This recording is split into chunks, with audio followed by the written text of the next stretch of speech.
Good morning. Traffic doesn't have to be wasted time. Let's make it insightful.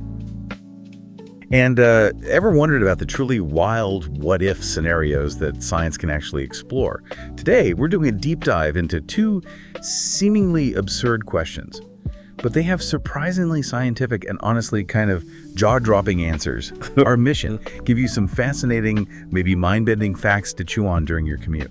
Absolutely. And it's interesting how these kinds of, well, some might call them stupid questions, can actually reveal quite profound things about our world. It's all about critical thinking, really, and understanding scale. The sheer power of numbers, whether it's energy or ecology. Okay, let's get into it then. First up, powering Tokyo with jellyfish. Seriously, I mean, Tokyo's this hungry beast, right? It needs about 280 terawatt hours of electricity every year. That's more than the whole of Australia uses. So could jellyfish be the answer? Like a really innovative renewable source? Well, okay, the first thought might be those glowing ones, right? Crystal jelly, Acoria victoria. They have fluorescent proteins. But powering Tokyo with tiny glowing jellies, you'd need something like a quintillion, 300 quadrillion of them, which is just, not practical. Right, way too many glow sticks. Okay, so maybe bigger jellyfish, like the Nomura jellyfish, Nemopolema nomurae. Get this, these things are huge, like piano-sized, 2 meters wide, thousands of tentacles up to 4 meters long. Chunky boys, really. Now, if you've been stung, you know it feels electric, but that's actually venom, right, from little dart things called nematocysts, not actual electricity. So how do we get power? Yeah, exactly. The actual science is pretty clever. It's called piezoelectricity. Basically, it's an electric charge you get when you stress or squeeze certain materials. Think quartz crystals or even bone. Some nightclubs actually use piezoelectric floors. They power lights from people dancing. Okay, so that's the angle. The plan, and it's quite something, is to build this massive jellyfish battery. You put these special wetsuits made of theoretical nylon 11,011 nanofibers on all the Nomura tentacles, thousands per jellyfish. And every little twitch, every bend of those nanofibers in the wetsuit generates a tiny bit of electricity. Right. And this is where potential meets, well, a pretty harsh reality. Even with maybe 1,000 tentacles wrapped up, one Nomura jellyfish generates only about 1 watt. That works out to maybe 10 kilowatt hours per year, which, okay, could power your laptop for maybe 20 days. 20 days, that's not a lot. Not when you need to power Tokyo, no. Yeah. To do that, you'd need, 29 billion Nomuras. That's roughly the same number as all the chickens currently on Earth. 29 billion. Okay, wow. And the logistics must be insane. Oh, complete. You'd have to breed millions of baby jellyfish every single month. Feeding them would mean basically stripping the Pacific Ocean bare of plankton. Oh, my God. And then storage, if you give each one just 5 cubic meters, which isn't much, you'd need a tank, 7 times the volume of Mount Fuji. 7 times Mount Fuji, just to hold the jellyfish. Yep. Plus, think about insulating 29 billion underwater electrical cables and constantly replacing jellyfish as they, die off. Okay, this is sounding less feasible by the second. It's essentially impossible. The cost, the ecological nightmare, someone calculated it's like spending $1 million just to buy a single dollar bill. So, fascinating thought experiment. Yes. Yeah. Viable energy solution? Absolutely not. It really shows the scale we're dealing with for energy. Right, so jellyfish power for Tokyo. Cool physics, but not such a bright idea. Okay, let's pivot to something else completely reasonable for your morning graph. What if it rained bananas instead of water for a whole day? Yes. Well, we first looked at what if every single raindrop became a banana. And it turns out that's basically an extinction-level event, like an asteroid hitting. So, maybe a bit much. Agreed. Okay, so scale it back. What if we just swap the volume of rain? Globally, that's about 1.33 trillion tons of water falling per day. Swap that for bananas. Right. That still gives you 11.1 quadrillion bananas falling all over the planet in one day. Quadrillion. It's hard to even picture. Give us an example. Okay, so even the Sahara Desert, right? It would get something like 15 trillion bananas. Just the Sahara's bananas could feed everyone on Earth for over 2 months. Globally, that one day of banana rain, it's 1.2 quintillion calories, enough food energy for everyone for over 100 years. Food for a century sounds amazing, but there's a catch, isn't there? Oh, a huge catch. Think about a banana falling from cloud height, say 3,000 meters. By the time it hits the ground, it's moving at around 240 meters per second. That's like the kinetic energy of a bowling ball dropped off a 50-meter building. That bowling ball. hitting you from the sky. Exactly. Now multiply that by quadrillion. Oh, no. So what happens? Total devastation, basically. Take a rainy city like London. They'd get hit by 21 billion bananas. That's 2.5 million tons. Forget umbrellas. It would smash through roofs, shatter windows, obliterate monuments, human bones. No chance. Everyone would have to shelter underground. Just chaos. Yeah. And the aftermath. Grim. Imagine cities, rivers, rainforests just choked with this layer of banana smoothie, which then starts to rot. It would clog everything, especially coastlines. Think worse than the worst oil spills and superstorms combined, but, banana flavored. And everywhere. That sounds horrific. Is that the worst part? Not even close, actually. The truly devastating part comes from the rot.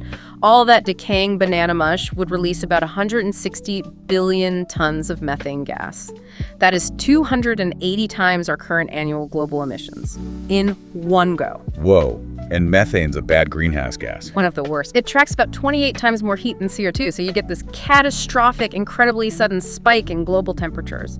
We're talking a mass extinction event. So banana rain basically equals apocalypse. In short, yes, a banana apocalypse. It really underscores how fragile things are, the balance we rely on. Wow. Well, that certainly escalated quickly this morning. From jellyfish streams to banana doom, we've definitely had a deep dive into some creative, scientifically grounded what-ifs. We have. And it shows how even these seemingly outlandish ideas, if you really dig into the science, teach you so much about physics, ecology, scale. Our planet. It's good critical thinking practice. Absolutely. So as you finish your coffee and head into your day, here's a thought. What seemingly stupid question are you going to ponder today that might just unlock some surprising truth about the world?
We sorted through a whole stack of sources from August 2025, looking for those surprising facts and insights. Yep, the goal is simple. Give you that shortcut to being really clued in, maybe with a laugh or two along the way. And sometimes the funniest stuff is right there in everyday life, like this one tweet we found. Microwaves be like, here is your hot plate of cold rice. Ah, that's painfully accurate, isn't it? So relatable. Totally. And it kind of makes you think, what other, like, invisible things are going on? Big things, small things. Exactly.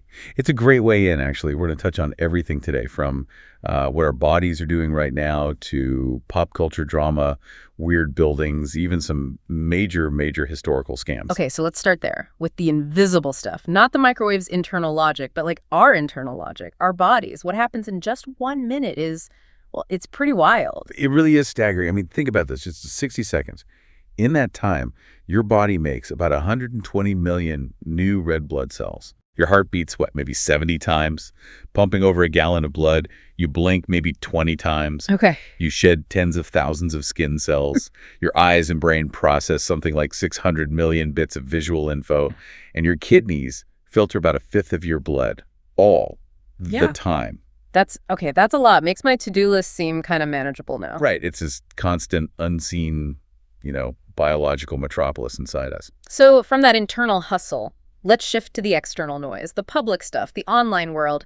That tweet source also had something about John Oliver and Dean Cain. Oh, yeah, that was a classic internet moment. So John Oliver joked about Dean Cain, the actor, maybe joining ICE. Immigration and Customs Enforcement, right? Yeah, and Oliver's punchline was, if all you can get is Dean Cain, you are fucked. Pretty harsh. Oof. And then Cain fired back online, claiming Oliver stole one of his jokes. It just turned into this sort of celebrity roast, playing out like any other internet spat. Yeah. Shows how that works now, even for famous people. Yeah, no one's safe from the online burn. And speaking of what gets people talking, we also saw buzz about Saturday Night Live. New cast members for season 51. Right, Ben Marshall, Veronica Sloikowska, Cam Patterson coming in, others leaving. It's just that constant cycle, Pop culture always giving us something new to chew on. It really does, which kind of links to human creativity or sometimes human pettiness, like these spite houses. Spite houses.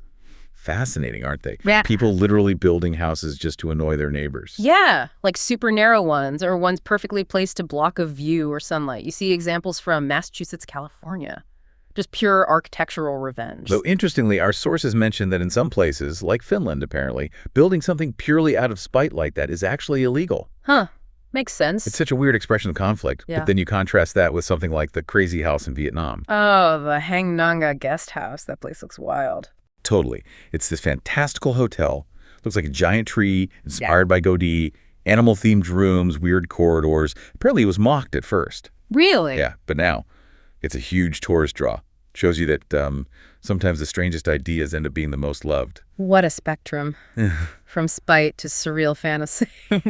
Okay, let's pivot from human creations to nature's own strangeness. Lake Natron in Tanzania, the one that turns animals to stone. Yeah, that's a real place. It sounds like something out of mythology, but it's science. Yeah. The water's incredibly alkaline, super caustic. So what happens? Well, when animals, usually birds, die and fall in, the water essentially calcifies them, preserves them in this eerie, almost statue-like state. It's quite macabre, but also kind of beautiful. Wow, nature is metal. Totally. And yet some life, like certain types of algae, actually thrives there, extremophiles. It just shows how adaptable life can be, even in like the harshest spots. Okay, so from nature's harsh beauty to human trickery, let's wrap with some big hoaxes. It's amazing what people manage to pull off. Oh, absolutely. It really taps into how easily we can be fooled, even experts. Remember the BBC spaghetti harvest? The spaghetti trees, 1957, right? Exactly. They aired this completely serious-sounding report about spaghetti growing on trees in Switzerland, and people actually called in asking how to grow their own. That's brilliant. Shows the power of presentation, Yeah.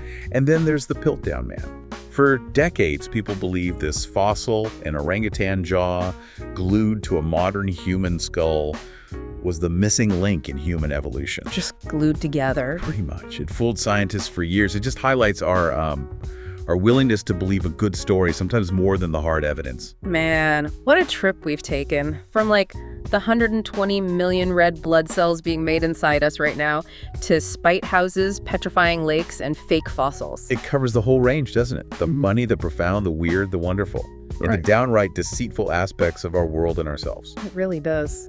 Okay, final thought then. You know the Voyager probes sent out with those golden discs trying to explain Earth to aliens? Yeah, the Golden Records, Carl Sagan's project. Right. So thinking about everything we just talked about, the quirks, the beauty, the sheer strangeness of humanity and nature, if you had to add one more thing to that disc right now to represent us, what would it be? Something for you to think about.